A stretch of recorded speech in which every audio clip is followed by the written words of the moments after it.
இந்த ஃபெஸ்டிவல் சீசனுக்கு பிளாக் பஸ்டர் வண்ணங்களில் தமிழ் ஜனம் நேயர்களுக்கு வணக்கம்.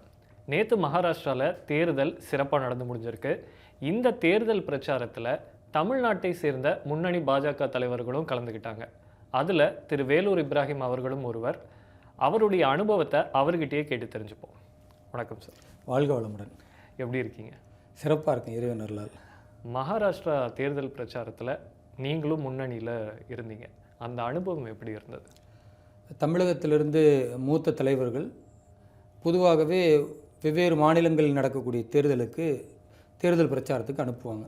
அங்குள்ள தமிழர்களை சந்தித்து நம்முடைய மொழியில் பாரதிய ஜனதா கட்சிக்கு ஏன் வாக்களிக்க வேண்டும் அப்படின்னு பிரச்சாரம் செய்கிறதுக்கு அதனுடைய ஒரு பகுதியாக மகாராஷ்டிரா மாநிலத்தின் தேர்தலுக்கும் இங்கேருந்து அனுப்புனாங்க. அதில் ஒரு வரப்பிரசாதம், பெரிய பாக்கியம், என்னையும் சேர்த்து அனுப்புனாங்க. அதுக்கு முதல்ல தமிழக பாரதிய ஜனதா கட்சிக்கு என்னுடைய நெஞ்சார்ந்த நன்றியை முதல்ல தெரிவித்துக் கொள்கிறேன். சயன் கோலிவாடா அப்படின்னு ஒரு தொகுதி, கேப்டன் தமிழ்ச்செல்வன் மகாராஷ்டிராவில் ஒரே தமிழர் எம்எல்ஏ சட்டமன்ற உறுப்பினர் 2 முறை வெற்றி பெற்றிருக்கிறார். இப்போ 3வது முறை ஹாட்ரிக் வெற்றி பெறப்போகிறார் இன்ஷா அல்லாஹ். அவருடைய தொகுதியில் அந்த மீட்டிங்கில் பார்த்தா அங்கே இருக்கக்கூடிய மக்கள் தொகையில் ஒரு 18,000 பேர் தான் தமிழர்கள், ஒரு 68,000 பேர் இஸ்லாமியர்கள், 90,000 பேருக்கு மேலே மராட்டியர்கள். அப்போ இந்த 18,000 பேருடைய சதவீதத்தில் அளவுக்கு தான் அங்கே உட்கார்ந்த இந்த நபர்களும் இருந்தாங்க. ஒரு 300 பேர் இருந்திருப்பாங்க. மற்றபடி கண்ணு கட்டிய தூரம் வரைக்கும் யார் இருந்தாங்கன்னா இஸ்லாமியர்களும் மராட்டியர்களும் ஹிந்தி பேசக்கூடியவர்கள் இருந்தாங்க. அதனால் இப்போ வெறும் தமிழில் நம்ம பேசி கடந்து விட முடியாது என்பதற்காக நம்முடைய பாரத பிரதமர் திரு நரேந்திர மோடி அவர்கள் எப்படி ஆரம்பிப்பார் அதே மாதிரி மேரா பாய் ஆர் பேனோ அப்படின்னு ஆரம்பித்து அந்த மக்களுக்கு ஹிந்தியில் இஸ்லாமியர்கள் ஏன் பாரதிய ஜனதா கட்சிக்கு வாக்களிக்கணும், அதே மாதிரி பொதுவான வளர்ச்சியை நோக்கி நாம் பயணிக்கும் பொழுது இந்த நாடு வளர்ச்சி அடைந்தால் நாம் எவ்வாறு வளர்ச்சி அடைவோம், எத்தனை நலத்திட்டங்கள் கொடுத்திருக்கிறார், அதனால் பயனடைந்த இஸ்லாமிய மக்களின் சதவிகிதம் என்ன, கடந்த 10 ஆண்டு கால காங்கிரஸ் ஆட்சி பாரத பிரதமரின் 10 ஆண்டு கால ஆட்சியை ஒப்பிட்டு அதில் எவ்வளோ முன்னேற்றம் அடைஞ்சிருக்கிறோம், அதே மாதிரி தேசம் எவ்வளோ பாதுகாப்பாக இருக்குது, பொருளாதார வளர்ச்சி எப்படி இருக்கிறது, வெளிநாடுகளில் பாரதத்தை பற்றிய கண்ணோட்டம் எந்த அளவிற்கு நல்ல விதமாக மாறி இருக்குது அப்படின்றதெல்லாம் சொல்லி உலகின் குருவாக பாரதத்தை உருவாக்க நாம் அனைவரும் ஒன்று சேரணும். அந்த மக்களுக்கு பெரிய அளவு ரீச் ஆகி பெரிய கரகோஷம், பெரிய சந்தோஷம். அதிலிருந்து என்ன பண்ணிட்டாங்கன்னா, நீங்கள் தமிழ் மக்கள் 15,000 பேருக்கு பிரச்சாரம் பண்ண வேண்டாம், வெகுஜன மக்கள் ஹிந்தி பேசக்கூடிய மக்கள் பகுதியில் தான் போகணும்னு சொல்லி எனக்கு டைட் ஷெட்யூல் போட்டு இந்த 3 தொகுதியிலும் கண்டினியூவாக கொஞ்சம் கூட ஓய்வே எடுக்க முடியலைன்ற அளவிற்கு கடுமையான தொடர் பிரச்சாரம், சிறப்பாக அந்த பிரச்சாரம் நடந்தது. நீங்கள் பேசும்போது சொன்னீங்க பெருவாரியாக இஸ்லாமிய மக்கள் வந்திருந்தாங்க அப்படின்னு. என்னுடைய கேள்வி அங்கே தான் இருக்குது. திரு தேவேந்திர ஃபட்னாவிஸ் அவர் சொல்லும்போது என்ன சொல்கிறாருன்னா, பாஜக 2024 இங்கே தொகுதிகளை கைவிட்டதுக்கு ஓட்டு ஜிஹாது தான் காரணம்னு சொன்னார். அவர் ஒரு தொகுதியை குறிப்பிட்டு இந்த அங்கே இருக்கக்கூடிய 6 சட்டமன்ற தொகுதிகளில் 5ல் பிஜேபி தான் லீடிங்கு, ஒரு தொகுதியில் இஸ்லாமியர்கள் மெஜாரிட்டியாக இருந்தாங்க, அங்கே பாஜகவுக்கு சுத்தமாக ஓட்டு விழுகலை, அதனால தான் நாங்கள் தோற்று போயிட்டோம், இது ஓட்டு ஜிஹாதுன்னு சொன்னார். இப்படி ஒரு முன்னாள் முதலமைச்சரே குற்றச்சாட்டு வைக்கும்போது இஸ்லாமியர்களோட மனநிலை எப்படி இருக்குது? நீங்கள் சொல்லி அவங்க பாஜகவுக்கு ஓட்டு போடுவாங்கன்னு நீங்கள் நம்புறீங்களா? அடிப்படையில் ஜிஹாத் அப்படின்னா என்ன? இஸ்லாமிய நம்பிக்கையின்படி தன் நாட்டில் வசித்து கொண்டிருக்கும் பொழுது அந்த நாட்டினுடைய செல்வங்களை அபகரிக்கவோ அல்லது அந்த மக்களை கொன்று அந்த நாட்டை கைப்பற்றவோ வேறு நாட்டினர் வந்தால் தன்னுடைய எல்லையிலிருந்து போராடி அந்த போராட்டத்தில் ஒன்று எதிரிகளை கொல்லணும் அல்லது இவர் உயிர் இழக்கணும். அப்படி இவர் உயிரிழந்தால் இவர் ஒரு புனித போராளி அப்படின்ற இதுக்கு பேர் ஜிஹாத். ஜிஹாத் என்றால் தன் நாட்டை பாதுகாப்பதற்காக எதிரி நாட்டோடு போரிடுவதற்கு பேர் ஜிஹாத்.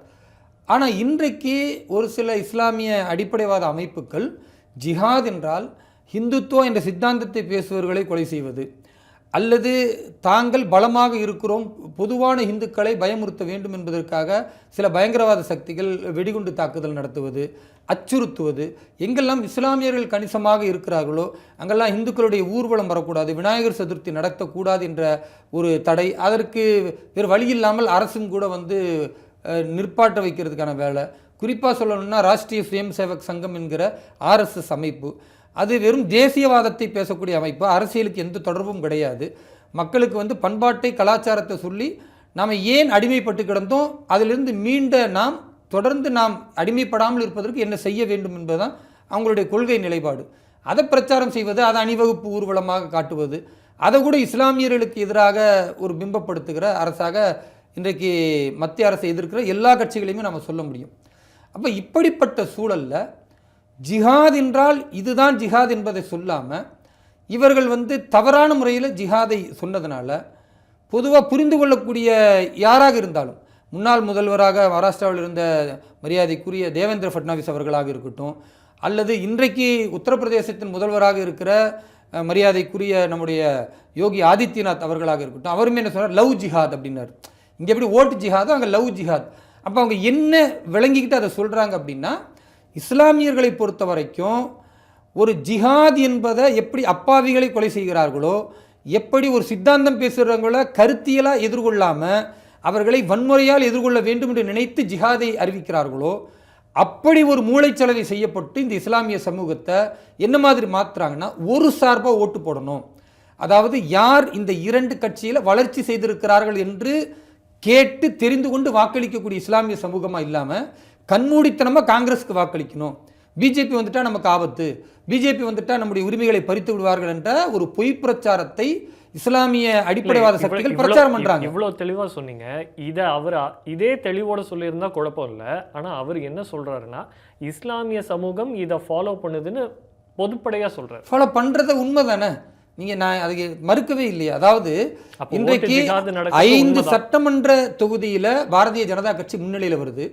ஒரு சட்டமன்ற தொகுதியில் இஸ்லாமியர்கள் கணிசமாக இருக்கக்கூடிய தொகுதியில் ஒரே பக்கம் ஓட்டு மாறுது. அப்போ இதுலேருந்து என்ன தெரியுதுன்னா, இஸ்லாமியர்களில் பெரும்பான்மை மக்கள் சுயமாக சிந்திப்பதை விட எப்படி இந்த ஜிஹாத் என்று சொல்லி நம்ம உள்ளூர் மக்களையே கொலை செய்கிறது, உள்ளுக்கு இருக்கக்கூடிய அந்த அமைதியை கட்டமைப்பை உடைப்பதற்கு பயங்கரவாத சக்திகள் ஊர் விளைவிக்கிறார்களோ, அதற்கு ஒன்று வெளிப்படையாக ஆதரவு தெரிவிப்பது அல்லது மௌனம் காப்பதன் மூலம் இஸ்லாமிய சமூகத்தில் பெரும்பான்மையாக நடக்குது. அந்த மாதிரி தான் இதுவும் நடந்துச்சு. பாரத பிரதமர் திரு நரேந்திர மோடி அவர்கள் வந்த பிறகு பாரதத்தினுடைய எல்லா விதமான நலத்திட்டங்களில் 31% சிறுபான்மை மக்கள் பயனடைந்திருக்கிறார்கள், குறிப்பாக இஸ்லாமியர்கள். இப்போ இந்த இஸ்லாமியர்களுக்கு எந்த பாகுபாடும் காட்டாமல் 20% உள்ள மக்களுக்கு 31% அவங்களுக்கான வாய்ப்பை நலத்திட்டங்கள் பெற்றிருக்கிறார்கள்னா, இது இஸ்லாமிய வாக்கு வங்கிக்காக மோடி அவர்கள் செய்யலை. அவர் சொன்னார், என் கரீபோக்கா சர்க்கார், இது ஏழைகளுக்கான அரசு, இஸ்லாமியர்கள் ஏழைகளாக இருக்கிறாங்க, அவங்க மேம்பட்டு வரணும், அதுக்காக அவங்களுக்கு நலத்திட்டங்கள் போகுது. இப்போ இதை கொடுக்கும்பொழுது எந்த பாகுபாடும் பார்க்கல. இந்த நாட்டினுடைய பிரதமர் அவர் என்ன சொன்னார், நான் 100 கோடி இந்துக்களுடைய தலைவன் அப்படின்னு சொல்லலை. அவர் சொல்லும் பொழுது நான் 140 கோடி மக்களின் சேவகன் அப்படி தானே சொல்கிறாரு. அப்போ எல்லோரையும் ஒருங்கிணைச்சு பேசுகிறார். அவருடைய மந்திரமாக என்ன சொல்கிறாருன்னா, சப்கா சாத் சப்கா விகாஸ், எல்லோரையும் அரவணைத்து எல்லோருக்குமான வளர்ச்சின்னு சொல்கிறாரு. காங்கிரஸ் ஆட்சி காலத்தில் 3.8% IAS IPS பாஸ் ரேங்க் இருந்துச்சுன்னா, திரு நரேந்திர மோடி அவர்களுடைய நல்லாட்சியில் 5.1%. அப்போ இந்த இஸ்லாமிய சமூகம் படிக்குது. ஏன் படிக்குதுன்னா, 1 லட்சம் ரூபா அவர்களுக்கு வருடத்திற்கு IAS IPS படிப்பதற்கான ஒரு உதவித்தொகையை கொடுத்ததுனால அவங்க மேம்பட்டு வராங்க. இந்த பட்ஜெட்டில் பார்த்தீங்கன்னா 3180 கோடி ரூபாய் சிறுபான்மை மக்களுக்காக கொடுக்குறாங்க. அப்போ பெரும்பான்மை சமூகத்திற்கு கொடுக்குற நலத்திட்டங்களிலும் சிறுபான்மை மக்கள் பலனடைகிறாங்க.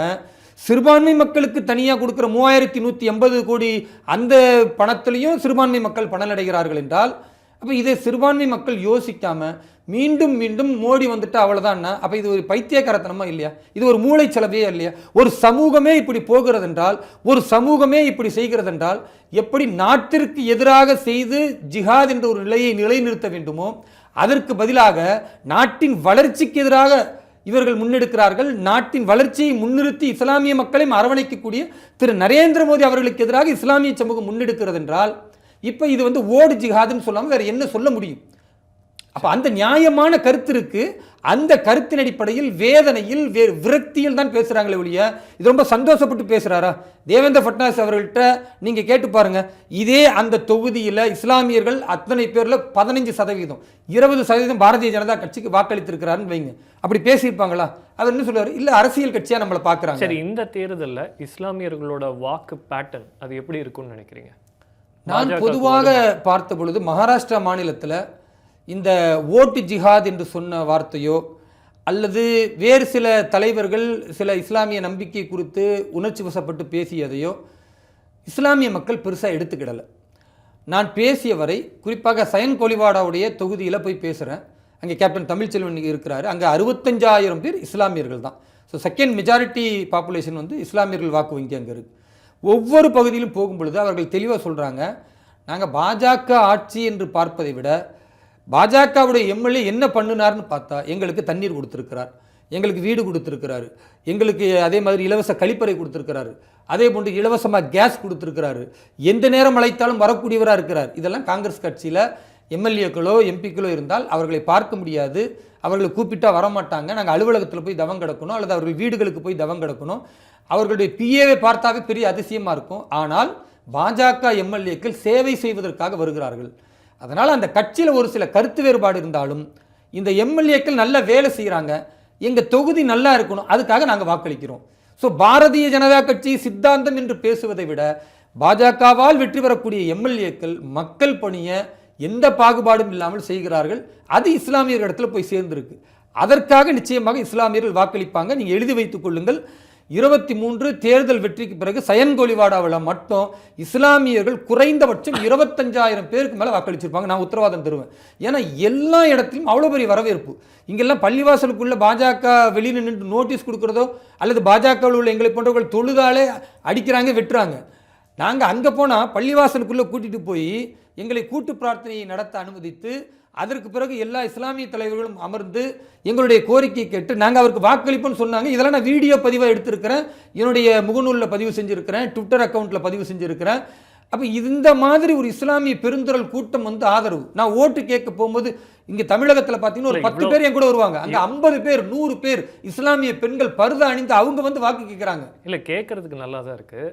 ஆனால் இதே மகாராஷ்டிரா அப்புறம் வட மாநிலங்கள்லாம் பார்த்தோம் அப்படின்னு சொன்னால், ஏன் தமிழ்நாடு கூட எடுத்துக்கோங்க, மத்திய அரசு கொண்டு வந்திருக்கக்கூடிய இந்த வக்பு வாரிய சட்ட திருத்தம் அதற்கு பலத்த எதிர்ப்பு வந்து வந்திருக்கு. இந்த சூழ்நிலையில் எப்படி பிஜேபிக்கு வந்து ஓட்டு போடுவாங்க? இப்போ இந்த விஷயம் எப்படி ஃபஸ்ட்டு மக்கள்கிட்ட போயிருக்கு? பொதுவாக எதிர்க்கட்சிகள் ஆளும் கட்சியான பாஜக தலைமையிலான தேசிய ஜனநாயக கூட்டணி தலைமையிலான அரசை நேரடியாக இது ஊழல் ஆட்சி அப்படின்னு எதிர்க்க முடியலை. அதே போன்று இது மக்கள் விரோத ஆட்சி அப்படின்னு எதிர்க்க முடியலை. இது வந்து வளர்ச்சியை கொடுக்கல, வீழ்ச்சியை கொடுக்குற ஆட்சி அப்படின்னு அவங்களால சொல்ல முடியல. இப்போ அவர்கள் என்ன பார்க்குறாங்கன்னா, இதையாவது ஒன்றை அவர்கள் சொல்லி கட்டுப்படுத்தணும்னா, ஒன்று பட்டியல் சமூகம், ஒன்று சிறுபான்மை சமூகம், இந்த 2 சமூகத்தை கையில் வச்சுக்கிட்டு ஒரு 35% ஓட் பேங்க் அவர்களுக்கு கிடைச்சிரும்.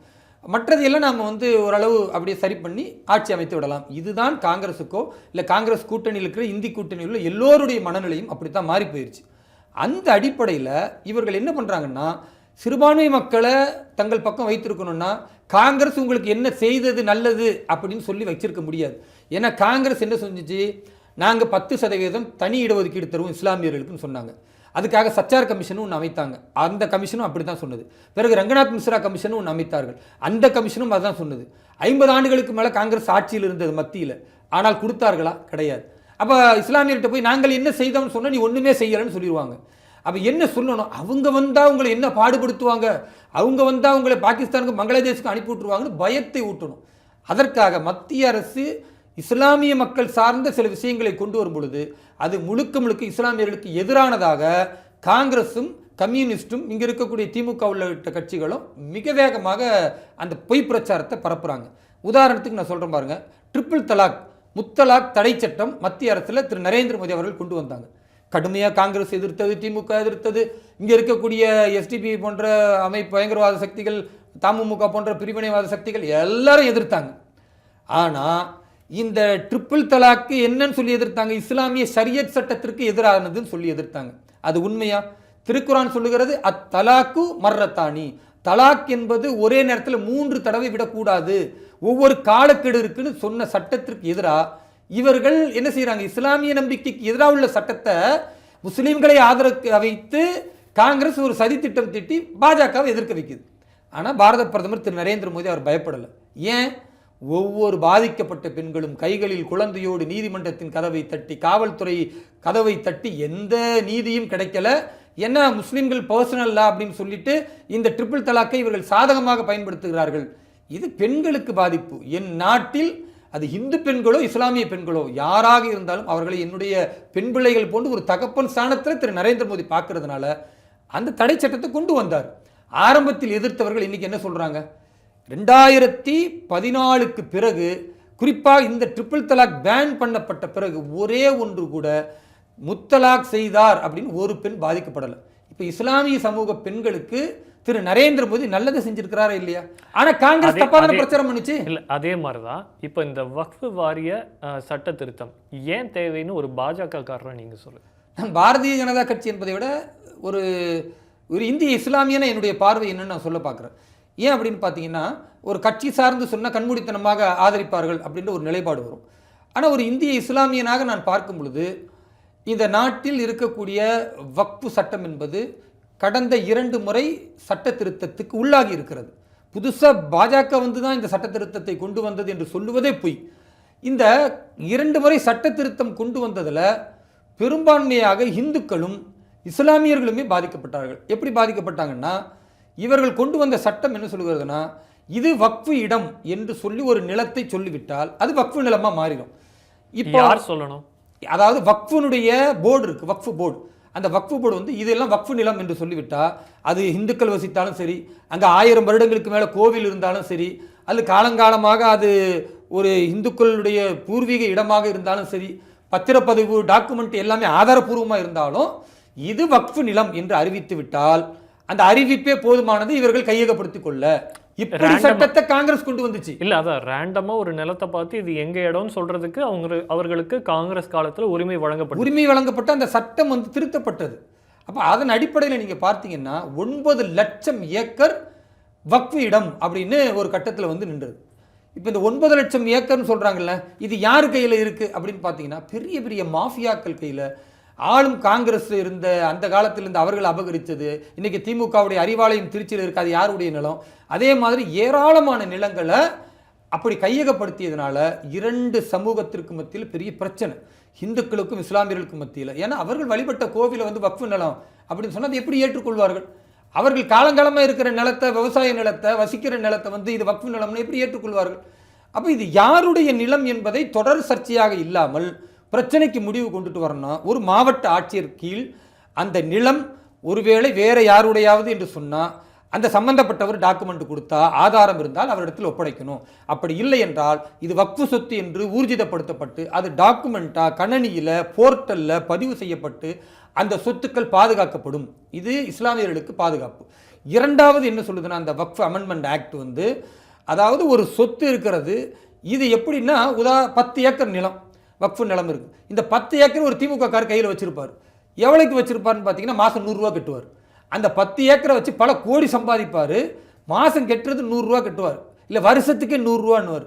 ஏன்னா இங்கே திமுக ஆளுங்கட்சி அவர்கள் சார்பில் தான் வந்து வக்ஃபு போர்டுக்கு ஒரு சேர்மனை நியமிப்பாங்க. அவர் அவங்க கட்சிக்கு விசுவாசமாக இருக்கணும், அப்போ தான் அவர் கொஞ்சம் சம்பாதிக்க முடியும்.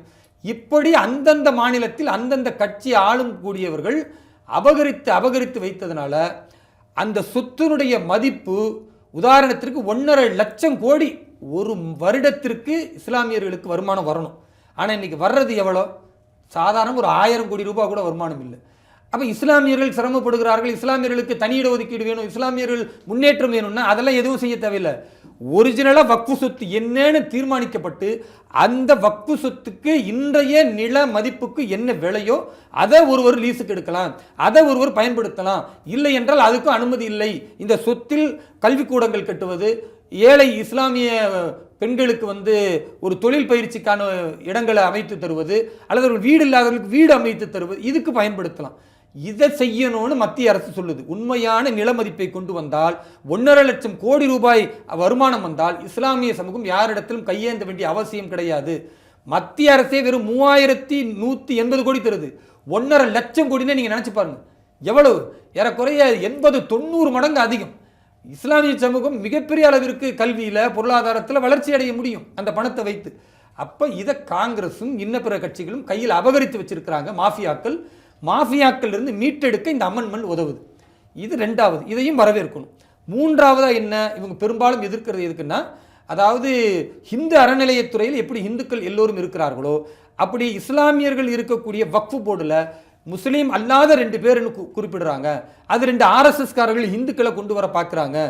இது வந்து சதி திட்டம், இதை நாங்கள் எதிர்க்கிறோம்னு சொல்கிறாங்க. பாருங்கள், இந்த அறநிலையத்துறையில் இஸ்லாமியர்களை கிறிஸ்துவர்கள் வைக்க முடியாது. ஏன் வைக்க முடியாதுன்னா, இங்கே இருக்கக்கூடிய இந்தியாவில் உள்ள சில கோவில்களில், குறிப்பாக தமிழகத்தில் உள்ள சில கோவில்களில் முஸ்லிம்கள் உள்ள நுழைய முடியாது, தடை இருக்கிறது. கிறிஸ்தவர்கள் உள்ள நுழைய முடியாது, தடை இருக்கிறது. நானே தமிழகத்தில் உள்ள புராதன பெரும்பான்மையான கோவில்களுக்கு சென்றிருக்கிறேன். ஆனால் இப்போ உதாரணத்துக்கு பழனி முருகன் கோவில் இருக்குது, என்னால் போக முடியல. அதே போன்று மதுரை மீனாட்சி அம்மன் கோவில் இருக்குது, என்னால் போக முடியல. அப்படி கேரளாவிலும் சில கோவில்கள் இருக்குது, வட மாநிலங்களிலும் சில கோவில் இருக்குது. அப்போ இந்த அறநிலையத்துறையின் இப்போ தமிழகத்தில் ஒரு ஆளை போட்டு, ஒரு இஸ்லாமியரை போட்டு மதுரை மீனாட்சி அம்மன் கோவிலே இல்லை பழனி முருகன் கோவில்லையோ போய் நீங்கள் வேலை செய்யணும்னு அனுப்புனா, அவர் அரசு அதிகாரியாக போனால் அவங்களுடைய ஆகமங்கள் நம்பிக்கைகள் பாதிப்படையுமா இல்லையா? ஏன்னா அந்த நம்பிக்கையில் அப்படி இல்லைன்னும் போது எப்படி அனுமதிப்பாங்க? அதனால் இந்த அறநிலையத்துறையில் இஸ்லாமியர்களை சேர்க்க வேண்டும் என்ற வாதமே தவறு. சபை இப்படி வருவோம். அப்போ இஸ்லாமியர்களுடைய மசூதிகளில் இந்துக்கள் வரலாமா, அல்லது இஸ்லாமியர்கள் நடத்தக்கூடிய மதரசாக்களில் தர்காக்களில் இந்துக்கள் வரலாமான்னா வரலாம், அதற்கு எந்த தடையும் இல்லை. உதாரணத்துக்கு சொல்லணும், இன்றைக்கி தர்காக்கள் இருக்குது இஸ்லாமியர்கள் நடத்தக்கூடியது, அதில் நடக்கக்கூடிய கந்தூரி விழாக்களில் இந்துக்கள் தான் அதிகமாக வராங்க. இஸ்லாமியர்கள் செகண்ட் பாப்புலேஷன் தான் சொல்லணும். கிறிஸ்துவர்கள் வந்து கலந்து கொள்கிறாங்க. ஒரு மத நல்லிணக்கத்துக்கான ஒரு பெரிய விஷயமா தர்காக்கள் இன்றைக்கு இருக்கிறத பார்க்குறோம். அதே மாதிரி மதரசாக்கள் இருக்கிறது. மதரசாக்களில் வந்து ஒரு இந்துவாக இருக்கக்கூடியவர் ஒரு 12 பேர் உள்ள குழுவில் 2 பேர் இணைந்து போய் ஆய்வு செய்வதில், அந்த மதரசாவில் படிக்கக்கூடிய பயிலக்கூடிய மாணவர்களுடைய கல்வித்திறனை கேட்டு தெரிந்து கொள்வதில் என்ன சமய நம்பிக்கை கெட்டு போயிடும், என்ன இஸ்லாமிய நம்பிக்கை கெட்டு போயிடும்? அது ஒன்றுமே கிடையாது. சரி, மசூதிக்குள்ள அவர் வரலாமா? தாராளமாக வரலாம். இஸ்லாமிய நம்பிக்கைப்படி இந்தியாவில் உள்ள எந்த மசூதிக்குள்ளும் ஒரு இந்துவோ கிறிஸ்துவரோ வரலாம், அமரலாம், பேசலாம், கருத்து பரிமாற்றம் செய்யலாம், அந்த மசூதியில் நடக்கக்கூடிய செயல்பாடுகளை கண்காணிக்கலாம். எந்த இஸ்லாமிய நம்பிக்கையிலும் ஊர் விளைவிக்காது, தடை கிடையாது. இன்னும் சொல்ல போனால் இதை எதிர்க்கிறவர்கள் குறிப்பாக என்ன செய்கிறாங்கன்னா, உதாரணத்துக்கு திமுகவில் உள்ள ஆர் ராசா எம்பி, அசதுத்தீன் உவைசி எம்பி, அதே போன்று இன்னும் பல எம்பிகள் வந்து ஜாயிண்ட் பார்லிமெண்ட் கமிட்டி அப்படின்னு இந்த வக்ஃபு போர்டுக்காக ஒவ்வொரு மாநிலத்துக்கும் செல்வதற்கு அனுமதிச்சாங்க. கருத்துக்களை கேளுங்க. அப்போ இவர்கள்லாம் உட்கார்ந்து இருக்கும்போது ஜாயிண்ட் பார்லிமெண்ட்ரி கமிட்டிக்கு முன்னால் நான் ஆஜரானேன். இப்போ நான் என்ன சொன்னேன்னா, இவர்கள் எல்லாம் எதிர்க்கிறாங்க, இந்த மசூதிக்குள்ளே வந்தால் இஸ்லாமிய நம்பிக்கை கெட்டு போயிடும்னு. இதே சென்னையில் இருக்கிற மவுண்ட் ரோடு மசூதியில் திருமாவளவன் வந்து தொழுகையில் ஈடுபட்டார். திருமாவளவன் யார், முஸ்லீமா? திருமாவளவன் பிறப்பால் ஹிந்து. அவர் ஹிந்து மதத்தையும் நம்பிக்கை இல்லாமல் இருக்கிறாரு. அவர் கடவுள் மறுப்பு காட்டு மிராண்டி ஈவேரா பின்னால நிற்கிறவர். நான் கிறிஸ்துவ மதத்தை சார்ந்து இருக்கிறேன்னு ஒரு பேட்டியிலேயே அப்படி கூட அவர் சொல்லுவார். சில நேரங்களில் இஸ்லாமிய நம்பிக்கை எனக்கு இருக்கு, நான் நோன்பு வைக்கிறேன் ரம்ஜான் மாசம்னுவார். அவர் நோன்பும் திறப்பார். அப்போ எனக்கு ஏமாத்து வேலை. இவர் எந்த மதத்துக்கும் விசுவாசமானவர் கிடையாது. ஆனால் ஒரு இந்துவாக சர்டிஃபிகேட்டில் இருக்கிற ஒரு மனிதர் மசூதிக்குள்ள வந்து தொழுகையில் வரிசையில் நின்று ஈடுபடுவதை தமிழக முஸ்லீம்கள் அனுமதிக்கிறாங்க, இந்திய முஸ்லீம்கள் எதிர்ப்பு தெரிவிக்கலன்னா, அதே மசூதி கணக்கு வழக்கின்படி செயல்படுகிறதா என்று கண்காணிப்பதற்கு 2 இந்துக்கள் வந்துவிட்டால் அங்கே என்ன மசூதியுடைய புனிதம் கெட்டு போய்விடும் என்பதுதான் கேள்வி. அதனால் அதுவும் பிரச்சனை இல்லை. இப்போ எனக்கு இப்போ என்னன்னா, வக்ஃப் போர்டு வரைக்கும் இந்துக்கள் வந்துட்டாங்க. ஆனால் இதே பிஜேபி அரசு நாங்கள் இஸ்லாமியர்களையும் பாகுபாடு பார்ப்பதில்லை அப்படின்னு சொல்லக்கூடிய அந்த அரசில் மைனாரிட்டியோட ரெப்ரசன்டேஷன் குறைவாக இருக்குது.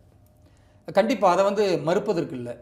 கடந்த எல்லா தேர்தல்லையுமே, உதாரணத்துக்கு மத்திய பிரதேசம், ஹிமாச்சல், இப்போ நடந்த மகாராஷ்டிராவாக இருக்கட்டும், அதே போன்று ராஜஸ்தான் தேர்தலாக இருக்கட்டும், எனக்கு தெரிந்து இந்த 2 வருடத்தில் நடந்த ஒரு 14 மாநில தேர்தலில் இஸ்லாமியருடைய சதவீதம் என்பது அறவே இல்லை, அல்லது ஏதோ ஒரு இடத்தில் ஏதோ ஒரு நபரை நியமித்திருக்கலாம் அப்படின்னு தான் இருந்துச்சு. பார்லிமெண்ட் எலெக்ஷனில் கூட எனக்கு தெரிந்து ஒரு இஸ்லாமியர் கேரளாவில் நியமிக்கப்பட்டார். அவருக்கு போய் நான் பிரச்சாரம் செய்தேன். சரி, ஏன் இதை வந்து பாரதிய ஜனதா கட்சி செய்ய மாட்டேங்குது? சப்கா சாத் சப்கா விகாஸ்னு சொல்கிறாரு பிரதமர், எல்லோரையும் அரவணைத்து எல்லோருக்கும் வளர்ச்சி என்றார். அப்போ இஸ்லாமிய மக்களுக்கான பிரதிநிதித்துவம் தர வேண்டும் என்ற இந்த கேள்வியை எதிர்க்கட்சிகள் கேட்பதைத்தான் நீங்கள் கேட்குறீங்க. இதற்கு பதில் என்பதை விட உண்மை நிலை என்ன என்பதை நான் ஒரு பாரதிய ஜனதா கட்சியினுடைய காரியகர்த்தாவாக பேச முடியும். அடிப்படையில் பார்த்தீங்கன்னா, ஒரு பிரதமராக அவர் பாகுபாடு காட்டலை. பாஜகவின் மூலம் தேர்ந்தெடுக்கப்பட்டவர், ஹிந்து சமயத்தின் மீது அதீத பற்று உள்ளவர் திரு நரேந்திர மோடி. ஆனால் ஒரு பிரதமராக அவர் இந்த நாட்டினுடைய எல்லா மக்களுக்கும் நலத்திட்டங்களில் பாகுபாடு காட்டாமல், இஸ்லாமியர் கிறிஸ்துவர் என்று பார்க்காம அவர்களுக்கான முன்னேற்றத்திற்கான எல்லா விஷயங்களும் செய்து கொண்டிருக்கிறார்.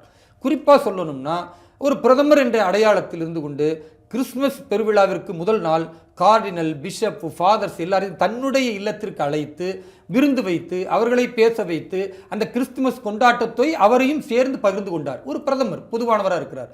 அதே போன்று அஜ்மீர் தர்கா ஷெரீஃபுக்கு ஒவ்வொரு வருடமும் தன் சொந்த பணத்தில் சாதர்ன்னு சொல்லுவாங்க, அந்த விரிப்பு அந்த தர்காவின் மீது போடுவது, சொந்த பணத்தில் அவர் வாங்கி ஒவ்வொரு வருடமும் எங்களுடைய மைனாரிட்டி மோர்ச்சா நிர்வாகிகளை, எங்களுடைய தேசிய தலைவர்களை அழைத்து கையில் கொடுத்து தன்னுடைய அன்பளிப்பாக தன்னுடைய கடமையாக கொடுத்து அதை வந்து ஒவ்வொரு வருடமும் நாங்கள் நடைபயணமா சென்று போடுறோம். இதெல்லாம் கேள்வி இது நான் முடிக்கிறேன். இது ஒரு பிரதமராக ஒரு ஆட்சியில் பாஜக செய்கிறது. ஆனா அரசியல் பிரதிநிதித்துவம் ஏன் தரவில்லை என்றால் இஸ்லாமியர்கள் வாக்களிக்கல, இஸ்லாமியர்கள் ஒரு சார்பா இருக்கிறாங்க, புரிந்து கொண்டு வரக்கூடிய மனநிலையில இல்ல. இவ்வளவு நலத்திட்டங்களை பண்ணியும் கடந்த காலத்துல என்னமோ எவ்வளவு செய்தும் வரல, அதனால கொடுக்கல. இல்ல ரெப்ரசன்டேஷன் ஒன்று கொடுத்தா தானே அவங்களுக்கு நம்பிக்கையே வரும். அதாவது ரெப்ரசன்டேட்டிவ் கொடுத்தாங்களான்னா கடந்த காலத்தில் கொடுத்துருக்காங்க. முக்தார் அப்பாஸ் நக்வி கொடுத்தாங்க, அதே மாதிரி ஷானவாஸ் அவர்களுக்கு கொடுத்தாங்க, அதே போன்று பார்த்தீங்கன்னா பல மாநிலங்களில் சட்டமன்ற உறுப்பினர்களுக்கான வாய்ப்பு கொடுத்தாங்க. ஆனால் அதன் பிறகும் இஸ்லாமிய சமூகம் கண்மூடித்தனமாக காங்கிரஸ் சொல்வதையும் திமுக சொல்வதையுமே கேட்டுக்கொண்டிருந்தால் இஸ்லாமிய சமூகம் ஓட்டே அளிக்காதுன்னா அப்போ குறைந்தபட்சம் அங்கே ஒரு ஹிந்துவை நிப்பாட்டி ஹிந்து கன்சாலிடேட்டாவது பண்ணணுன்ற நிர்பந்தத்திற்கு அவர்கள் தள்ளப்படுகிறார்கள். இந்த தள்ளப்பட்டதற்கு இஸ்லாமியர்கள் காரணமா இல்லையா? இஸ்லாமியர்கள் முன்னிறுத்தலையா? நம்முடைய மறைந்த அடல் பிஹாரி வாஜ்பேயி அவர்களுடைய ஆட்சியில் ஒரே நேரத்தில் 2 கேபினெட் இஸ்லாமிய மினிஸ்டர்கள் இருந்தாங்களா இல்லையா? திரு நரேந்திர மோடி அவருடைய நல்லாட்சியில் 2 பருவத்திலையுமே முதல் 5 ஆண்டு 2வது 5 ஆண்டுல அதே போது முக்தார் அப்பாஸ் நக்வி மைனாரிட்டியினுடைய கேபினெட் மினிஸ்டராக இருந்தாரா இல்லையா? இவ்வளவு வாய்ப்புகள் கொடுக்கப்பட்ட பிறகும் இஸ்லாமிய சமூகம் விழிப்புணர்வு கொள்ளல, கண்மூடித்தனமாக பாஜகவை எதிர்க்கும், கண்மூடித்தனமாக காங்கிரசுக்கு வாக்களிக்கும் என்றால் அப்ப இவர்களுக்கு கொடுப்பதை விட அந்த இடத்தில் ஹிந்து ஓட்டுகளை தக்க வைப்பதற்கு, ஹிந்து கன்சாலிடேட் பண்ணுவதற்கு அங்கு ஒரு ஹிந்து கேண்டிடேட்டை நிப்பாட்ட வைக்கலான்ற ஒரு நிர்பந்த முடிவிற்கு பாஜக செல்கிறது. இது எங்களை போன்றவருக்கு உண்மையிலேயே வருத்தம் தான். ஏன்னா நாங்கள் உழைக்கிறோம், நாங்கள் சிரமப்படுறோம், இந்த இஸ்லாமிய மக்களுக்கு போய் சொல்கிறோம். இப்போ உதாரணத்துக்கு தமிழகத்தை பொறுத்தவரைக்கும் 100 முஸ்லீம்கள் இடத்துல சொன்னால் ஒரு 5 முஸ்லீம்களை இன்றைக்கு சிந்திக்கிற ஒரு இடத்திற்கு கொண்டு வந்திருக்கிறோம். அப்போ இந்த மாற்றம் வருவதற்கு பாரதிய ஜனதா கட்சி நிச்சயமாக ஓரளவு சின்ன பிரதிநிதித்துவமாவது இஸ்லாமிய மக்களுக்கும் தர வேண்டும் என்ற அந்த எதிர்பார்ப்பு பாரதிய ஜனதா கட்சியில் உழைக்கிற ஒவ்வொரு இஸ்லாமிய கிறிஸ்துவ தொண்டர்களுக்கும் எதிர்பார்ப்பு இருக்கிறது. நிச்சயமாக கட்சி வழங்கும் என்ற நம்பிக்கை இருக்கிறது.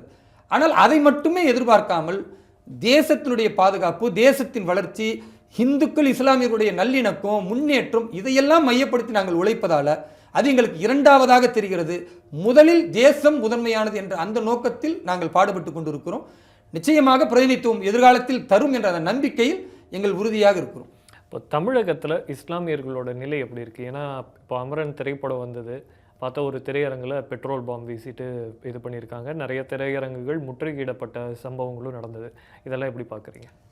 அதாவது ஒரு திரைப்படத்தை திரைப்படமாக பார்க்க வேண்டும் என்பதை தாண்டி அந்த திரைப்படம் தவறான கருத்துக்கள் சொன்னால் அதை எதிர்ப்பது ஜனநாயக ரீதியான உரிமை. அது எந்த சமூகம் பாதிக்கப்பட்டாலும். இப்போ இஸ்லாமிய சமூகம் எதிர்க்குது அப்படின்னு பார்த்தா கடந்த காலத்தில் ஒவ்வொரு ஜாதிகளும் தங்களுக்கு எதிராக வந்ததை எதிர்த்திருக்கிறார்கள், ஒவ்வொரு மதத்தினரும் தங்களுக்கு எதிராக வந்ததை எதிர்த்திருக்கிறாங்க. அதெல்லாம் நாம் ஏற்றுக்கொள்ள தான் ஆகணும். ஆனால் அமரன் திரைப்படம் உண்மையாகவே இஸ்லாமியர்கள் இப்படி சித்தரித்து அதன் அடிப்படையில் இவர்கள் எதிர்த்திருந்தால் நான் வரவேற்றிருப்பேன். ஆனால் உண்மை நிலைமை என்னென்னா, இதுவரை தமிழகத்தில் இந்த காஷ்மீர் சம்பந்தமான விவரங்களை காட்டி எடுக்கப்பட்ட படத்தில் இஸ்லாமியர்களை அதிகம் தியாகம் செய்தவர்களாக, நாட்டுப்பற்று உள்ளவர்களாக, இந்த தேசத்திற்காக அர்ப்பணிப்பதில் யாருக்கும் சளைத்தவர்கள் இல்லை என்பதை காட்டும் விதமாக, குறிப்பாக சொல்லணும்னா ஹிந்துவாக இருக்கக்கூடிய சில இராணுவ வீரர்கள் இஸ்லாமியர்களை இன்னும் தங்களோடு அரவணைத்துக் கொள்வதற்கு என்னவெல்லாம் செய்தார்கள் என்ற காட்டுகிற படம் அமரன் என்கிற திரைப்படம். அப்புறம் ஏன் எதிர்ப்பு வருது? அப்புறம் ஏன் எதிர்ப்பு என்பதான் என்னுடைய கேள்வியுமே. நான் என்ன கேட்குறேன்னா, ஒரு படத்தை எதிர்க்கணும், அதில் குறிப்பாக ஏதாவது காட்டப்பட்டிருக்காங்கன்னா அவங்க என்ன சொல்கிறாங்கன்னா, இஸ்லாமியர்கள் கல்லை விட்டு அடிக்கிற மாதிரி காட்டுறாங்க. பின்ன காஷ்மீர் அது நடந்துச்சா இல்லையா? இஸ்லாமியர்களை மூளைச்சலவை செய்து இன்னைக்கு திமுக எப்படி வழிகாட்டி அந்த இஸ்லாமிய பகுதியில் நாங்கள் போய் பிரச்சாரம் செஞ்சு என்ன கல்லை விட்டு அடிக்கிறாங்களோ, கத்தியில் குத்துறானுங்களோ, மண்டையை உடைக்கிறாங்களோ, அந்த மாதிரி ஒரு பயங்கரவாதத்தை அடிப்படையாக கொண்டவங்க இஸ்லாமியர்கள் மூளைச்சலவை செய்யப்பட்டு அங்கே இருந்தாங்க. இந்திய ராணுவம் போகும்போது கல்லை விட்டு அடித்தாங்க. இப்போ கல்லை விட்டு அடித்தார்கள் என்பது கனவா? அது ஃபோட்டோஸாக இல்லையா? அது வீடியோவா இல்லையா? அது கடந்த காலத்தில் நடக்கவே இல்லையா? அப்போ ஒரு நடந்த விஷயத்தை காட்டுவதை ஏன் ஒட்டுமொத்த இஸ்லாமிய சமூகம்னு இவர்கள் பார்க்கிறார்கள்? அதே மாதிரி பார்த்தா இஸ்லாமிய பெயர்கள் கொண்டவர்களாக காட்டுறாங்க. பின்ன காஷ்மீரில் உள்ளவர்களை காட்டும்போது ஆசிஃப் வாணிக்கு பதில் அவர் பேர் குப்புசாமி, அதே மாதிரி அல்தாஃப் பாபா அப்படின்றது போல் அவர் பேர் ராமசாமி. ராமசாமியும் குப்புசாமியும் சேர்ந்து இந்திய இராணுவத்தை எதிர்த்தார்கள், அதை இஸ்லாமியர்கள்லாம் கல்லை விட்டு அடித்து தடுத்தாங்க. இப்படி காட்டுவாங்களா? இது காமெடியை நீங்களே சிரிக்கிறீங்களா? இப்படித்தானங்க எல்லாருமே சிரிப்பாங்க. என்ன நடந்துச்சோ காட்டுறாங்க. அதை விட தாண்டி ஜெய் பஜ்ரங் பலி அப்படின்னு சொல்கிறாங்க. இது என்ன? அரசியல் புரிதல் இல்லை, அல்லது சட்டத்தை பற்றி தெரியல, இராணுவத்தை பற்றி தெரியல. அதனால் இந்த பயங்கரவாதத்தை ஊக்குவிக்கிற SDP போன்றவர்கள் போராடுகிறார்கள். ஜெய் பஜ்ரங் பலின்னு ஒரு கோஷம் இருக்குது. அதே மாதிரி பார்த்தீங்கன்னா நம்ம மெட்ராஸுடைய ஒரு இது இருக்குன்னா அவங்க என்ன சொல்லுவாங்கன்னா கொல்னு சொல்லுவாங்க, ஜெய் மதராசி அப்படின்னு சொல்லிட்டு போகிற ஒரு கோஷம் இருக்குது. ஒவ்வொரு ரெஜிமெண்ட்டுக்கும் ஒரு கோஷம் இருக்கிறது. அதில் ஜெய் பஜ்ரங் பலி என்பது ஒரு ரெஜிமெண்ட்டுக்கான கோஷம். அதை அவங்க ரியாலிட்டியை காட்டும் பொழுது பார்த்தீர்களா, இஸ்லாமியர்கள் எதிர்க்க ஆர்எஸ்எஸ் சதி. இங்கே எங்கடா ஆர்எஸ்எஸ் வந்துச்சு, இங்கே எங்கே பிஜேபி வந்துச்சு? காங்கிரஸ் கட்சி ஆட்சியில் இருந்த காலத்திலிருந்து அவன் ஜெய் பஜ்ரங் பலி தானே சொல்லிக்கிட்டு இருக்கான். ஏதோ பிஜேபி புதுசாக வந்த பிறகு நரேந்திர மோடி அங்கே போய் சொல்லி கொடுத்தாரு. அப்போ இதெல்லாம் என்னென்னா மூளைச்சலவை செய்யப்பட்ட மக்களை யார் சலவை செய்கிறானோ அவர்களே முட்டாள்களாக இருக்கிறார்கள் அப்படின்றத காட்டுதா இல்லையா? இந்த படம் எதிர்ப்பதற்கான படம் இல்லை, ஆதரிப்பதற்கான படம். ஒரு 3 விஷயம் சொல்கிறேன் ஏன் ஆதரிக்கணும். நம்பர் 1, அந்த படத்தில் ஆசிஃப் வாணியையும் அதே போன்று அல்தாஃப் பாபையும் கொலை செய்யும் பொழுது முகுந்த் வரதராஜன் என்ற கேரக்டரோடு துணை நிற்கக்கூடிய வாஹித் என்ற ஒரு இராணுவ வீரர் எல்லா நேரங்களிலையும் தீவிரவாதிகளை இஸ்லாமியர் என்று பார்க்காமல் இந்த நாட்டுக்கு எதிரானும் சுட்டுக் கொள்ளக்கூடிய விஷயத்தில் வாஹித் கூட இருப்பார். அவரையே கடத்திட்டு போவாங்க. கடத்திட்டு போய் அவரை மன்னிப்பு கேட்க சொல்லுவாங்க, கேட்க மாட்டாங்க. அப்போ கொடூரமாக தாக்கி அவரை வாளால் வெட்ட போகும்போது கூட அஷ்ஹது அல்லா இலாஹ இல்லல்லா அஷ்ஹது அன்ன முஹம்மது ரசூலுல்லாஹ் அப்படின்னு ஒரு இஸ்லாமியன் இறக்கும் பொழுது எதை சொன்னால் சொர்க்கம் என்ற நம்பிக்கை இருக்கோ அதை சொல்லிட்டு நான் ஒரு இந்திய இராணுவ வீரனா சாவனை தவிர தீவிரவாதிகளுக்கு நான் அஞ்ச மாட்டேன்னு சொல்லுவார். பிறகு முகுந்த் வரதராஜன் டீம் வந்து காப்பாற்றுவாங்க. காப்பாற்றிட்டு கடைசியில் அவர் போய் கேட்பாங்க, எப்படி இருக்குன்னு கேட்கும்போது, என்னை நீங்கள் பார்த்தீங்க, என் முகத்தில் பயத்தை பார்த்தீங்களா? இல்லை, நான் பயப்பட மாட்டேன், ஏன்னா நான் இந்திய இராணுவ வீரன் பெருமையாக சொல்லுவார். இதை விட என்னங்க பெருமை வேணும்? அதே மாதிரி பார்த்தீங்கன்னா ஒருத்தர் வருவார் சாதிக் அப்படின்ட்டு வந்து ஒரு பயணத்தில் போகும்போது டிரைவர் நான் வந்து இணைஞ்சிக்கிறேன்னு சரின்னு அவரை வண்டியில் ஏற்றி போகும்பொழுது பார்த்தீங்கன்னா முதல் குண்டே அவர் நெத்தியில் சுடப்பட்டு அவர் கீழே விழுந்துருவார். பிறகு முகுந்த் வரதராஜன் போய் அந்த வண்டியை ஓட்டுற சீனை காட்டுவாங்க. அப்போ ஒரு சாதிக் என்று சொல்கிற இஸ்லாமியர் தான் முகுந்த் வரதராஜனுக்கு முன்னால் தன் உயிரை இந்திய இராணுவத்துக்காக களத்தில் நின்று நம்முடைய பாரதத்தை பாதுகாக்க நீத்திருக்கிறார். தீவிரவாதிகளுடைய குண்டடிப்பட்டதில் இஸ்லாமியர் இருக்கான்னு காட்டுறாங்களா இல்லையா? அதே மாதிரி ஒரு இஸ்லாமிய வீரர், காஷ்மீரிய வீரர் இராணுவத்தில் இருப்பார். துப்பாக்கி லோட் பண்ணிக்கிட்டு இருக்கும்போது கை மிஸ் ஆகி என்ன செய்யறோன்னா ஒரு புல்லட்டு போய் முகுந்த் வரதராஜனுடைய பின்பக்கம் தொலைச்சிரும். அப்போ அவர் கீழே விழுந்ததுமே அவரை கடுமையாக திட்டுவாங்க. திட்டிட்டு இவரை இராணுவ ஹாஸ்பிட்டலுக்கு கூட்டிகிட்டு போவாங்க. அப்போ அவர் சொல்லுவார், வேண்டாம், இராணுவ மருத்துவமனைக்கு என்னை கூட்டிகிட்டு போகாதீங்க, தனியார் மருத்துவமனைக்கு என்னை கூட்டிகிட்டு போங்க, பெரிய காயெல்லாம் ஒன்றும் கிடையாது. ஏன்னா இப்போ இராணுவ மருத்துவமனை கூட்டு போனால் அவர் மேலே விசாரணை வைப்பாங்க, அவரை கேள்வி கேட்பாங்க. இவரை போன்ற நிறைய பேர் வந்து இந்திய இராணுவத்திற்கு வரணும். காஷ்மீரிகள் இந்திய மக்களை நேசிக்கக்கூடியவர்கள், அந்த மண் பாரதத்தின் ஒரு பகுதியில் அவங்க விரும்பி தான் இப்போ இராணுவத்துக்கு வராங்க. அவங்கள விசாரணை அழகழிச்சா மன உளைச்சலானா பின்னால் வரக்கூடிய இளைஞர்கள் தடுத்துருவாங்கன்னு இவ்வளவு காஷ்மீரிய இஸ்லாமியர்கள் மீது பற்றுள்ள ஒரு வீரராக முகுந்த் வரதராஜனை ஒரு ஹிந்துவாக, குறிப்பாக சொல்லணும்னா அவர் ஒரு பிராமணர், அப்படிப்பட்டவர் பேசியிருக்கிறான்னு காட்டுறது. இதை விட என்னங்க மத நல்லிணக்கம் சொல்லணும்? இந்த மாதிரி இன்னும் நிறைய காட்சிகள் சொல்லலாம். படத்தை ஆரம்பிக்கும் பொழுதே பேர் போட்டுக்கிட்டே வருவாங்க. ஒரு வீரர் பல் துலக்குவார், ஒருத்தர் விளையாடுவார், ஒரு வீரர் ஃபோனில் ஏதோ பார்த்து கொண்டு இருப்பார். அந்த காட்சியிலே பார்த்தா 2 தொப்பி போட்டு 2 இஸ்லாமிய இராணுவ வீரர் தொழுகை நடத்திக்கிட்டு இருப்பாங்க அதே ரெஜிமெண்ட்டில். இதை விட என்னங்க மத நல்லிணக்கம் காட்ட முடியும்? அப்போ இது எல்லாத்தையும் புறந்தள்ளி விட்டு இஸ்லாமியர்களை எதிர்க்கிறார்கள் சொன்னால் இந்த சொல்லக்கூடியவர்கள் முட்டாள்கள், பயங்கரவாதிகளை ஆதரிக்கக்கூடிய பயங்கரவாதிகள் தான் அமரன் படத்தை எதிர்ப்பார்கள். அதை எதிர்த்ததுனால தான் பெட்ரோல் குண்டு வீசுகிறான். இவர்களை காவல்துறை இன்னும் கூப்பிட்டு விசாரிச்சுக்கிட்டு இருக்கு. இந்த செகண்ட் வரைக்கும் அந்த பெட்ரோல் குண்டு வீசியவர்களை கைது செய்யலை. இப்போ எஸ்டிபிஐ வந்து இந்த அமரன் திரைப்படத்துக்கு கடுமையாக எதிர்ப்பு தெரிவிச்சிருக்கு. அதே கட்சி மேலே நீங்களும் என்ஐஏல புகார் கொடுத்துருக்கீங்க. எதனால? நான் வந்து மகாராஷ்டிராவுடைய தேர்தல் பிரச்சாரத்தில் இருக்கும் பொழுது 16ஆம் தேதி இரவு எங்களுக்கு எப்படியும் ஒரு 10 மணிக்கு தான் பிரச்சாரம் முடியும். பிறகு வந்து நான் எப்பயுமே அன்றைய செய்திகளை பார்ப்பேன். அப்படி செய்திகளை பார்க்கும் பொழுது தந்தி தொலைக்காட்சியில் பார்க்குறேன், பெரிய அதிர்ச்சி. அதில் எஸ்டிபிஐ 2 கோரிக்கைகளை முன்வைத்து போராடுகிறார்கள். ஒன்று வக்ஃபு எதிர்ப்பு அப்படின்னு, இன்னொன்று இடஒதுக்கீடு அப்படின்னு. இந்த இடஒதுக்கீடு என்று சொல்லி இஸ்லாமியர்களை தொடர்ந்து காங்கிரஸும் திமுகவும் ஒரு பக்கம் ஏமாற்றுகிறது. அதனால தான் பாஜக ரொம்ப தெளிவாக இருக்குது, இஸ்லாமியர்களுக்கு மதத்தின் பெயரால் இடஒதுக்கீடு கிடையாது, பிசின்ற பெயரில் இடஒதுக்கீடு உண்டு. அதே போன்று முற்பட்ட சமூகம் என்று யாரெல்லாம் பொருளாதாரத்தில் பின்தங்கி இருக்கிறார்களோ அந்த பின்தங்கியதிலையும் இஸ்லாமியர்களுக்கு இடஒதுக்கீடு உண்டு. ஓபிசியில் இஸ்லாமியர்களுக்கு இடஒதுக்கீடு உண்டு. படித்தவர்கள் முன்னேற வேண்டும், போட்டி போடுற மனநிலைக்கு வரணும். ஆனால் மதத்தின் பெயரால் இடஒதுக்கீடு என்று பிற சமூகங்கள் இதுவரைக்கும் காலகாலமாக இருக்கிறத பறித்து கொடுப்பது என்பதை பாஜக ஏற்றுக்கொள்ளவில்லை. இது ரொம்ப தெளிவான நிலைப்பாடு. இவன் கொடுக்குறேன்னு சொல்லி கொடுக்க மாட்டேன், ஏமாற்றுவான். பாஜக நான் கொடுக்க மாட்டேன், நீ படித்து முன்னேறணும், அதுக்கான உனக்கு வாய்ப்பை ஏற்படுத்தி தரேன், நீ ஏமாந்துராதுன்னு சொல்லுது. கொடுக்குறேன்னு சொல்லி ஏமாத்துறவனு இஸ்லாமிய சமூகம் நம்புது. உனக்கு கொடுக்க மாட்டேன், ஆனால் ஆப்ஷன் இருக்குது, இந்த ஆப்ஷனை பயன்படுத்தி முன்னேறுன்னு சொன்னால் அது பாஜகவுக்கு எதிரானதுன்னு சொல்கிறாங்க. அப்போ இந்த 2 கோரிக்கையை வைத்து தான் எஸ்டிபிஐ நடத்துனது. ஆனால் தீர்மானம் என்ன நிறைவேற்றுறாங்கன்னா, கோவை குண்டுவெடிப்பில் அந்த அப்பாவி இந்துக்கள் 59 பேரையும் 2 இஸ்லாமிய குழந்தைகளையும் கொலை செய்த பயங்கரவாதி பாஷா உள்ளிட்டவர்களை விடுதலை செய்ய வேண்டும், நாட்டுக்கு ரொம்ப தேவையான தீர்மானம். இது அவர்கள் தீர்மானம்னு சொல்கிறாங்க. இந்த கூட்டத்தில் தமிழக வாழ்வுரிமை கட்சியினுடைய தலைவர் வேல்முருகன் அவர்கள் கலந்துக்கிறார். அவர் சட்டமன்ற உறுப்பினர். அவர் வந்ததை என்ன பேசுகிறாருன்னா, இந்த கூட்டத்தை காவல்துறை தடுத்தது, அனுமதிக்க மாட்டோன்னு, கைது செய்வோன்னு சொன்னாங்க. என்கிட்ட எஸ்டிபிஐ மாநில தலைவர் நெல்லை முபாரக் இதை சொன்னார்.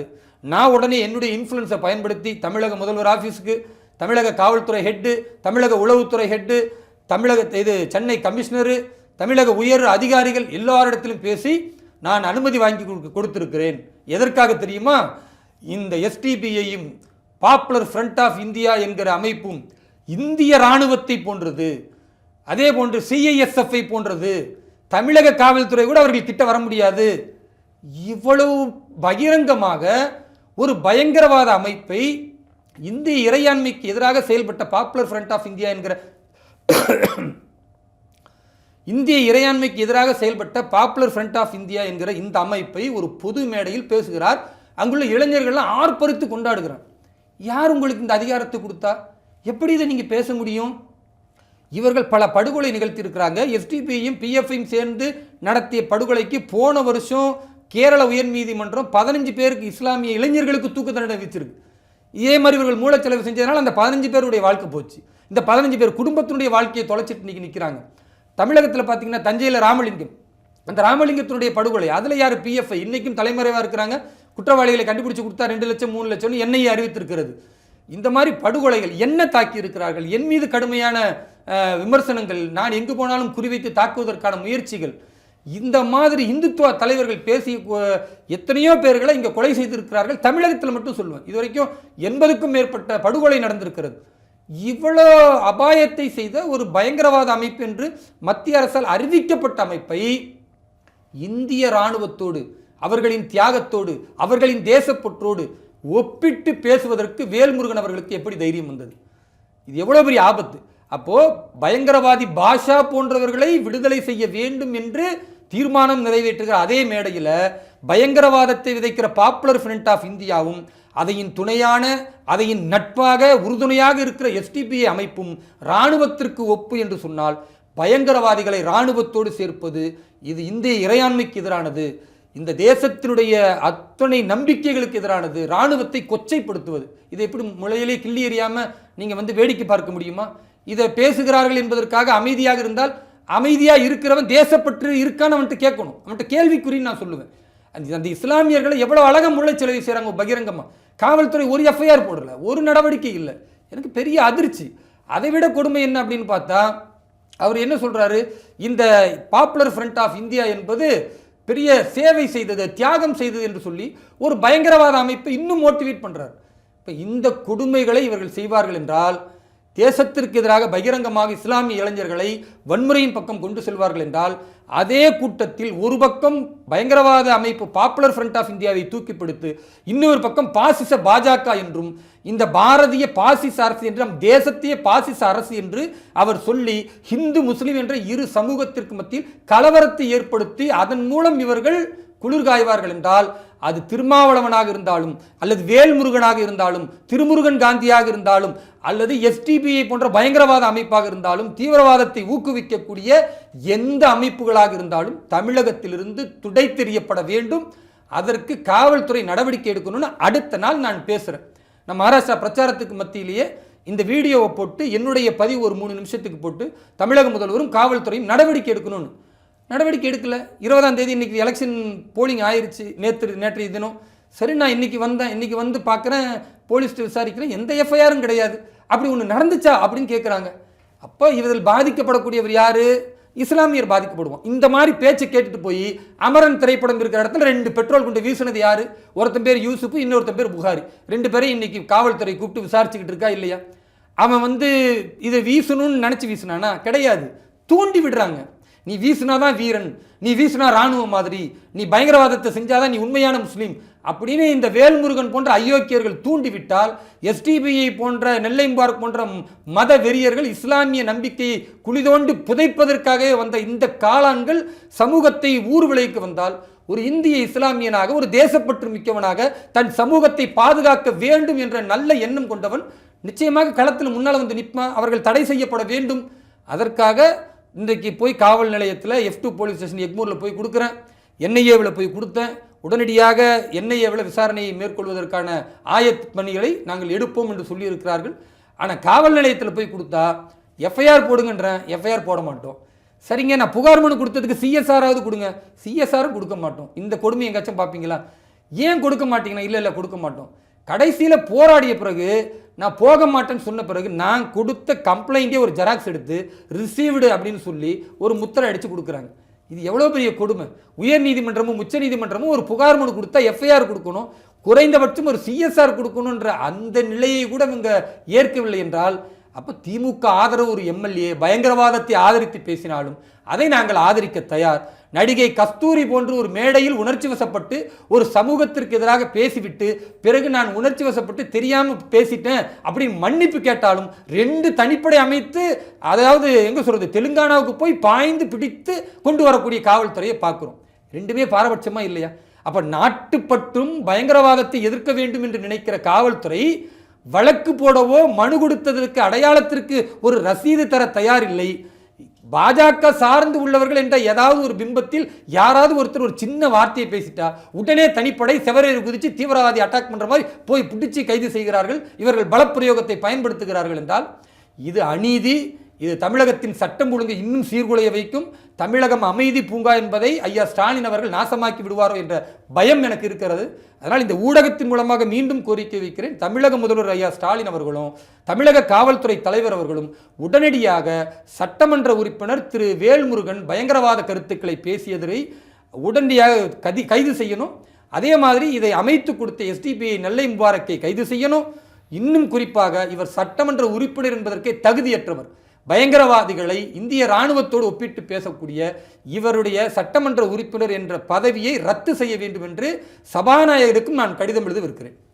இத்தனை நேரம் உங்களுடைய கருத்துக்களை பகிர்ந்துகிட்டதுக்கு ரொம்ப நன்றி சார். நன்றி, வாழ்த்துக்கள்.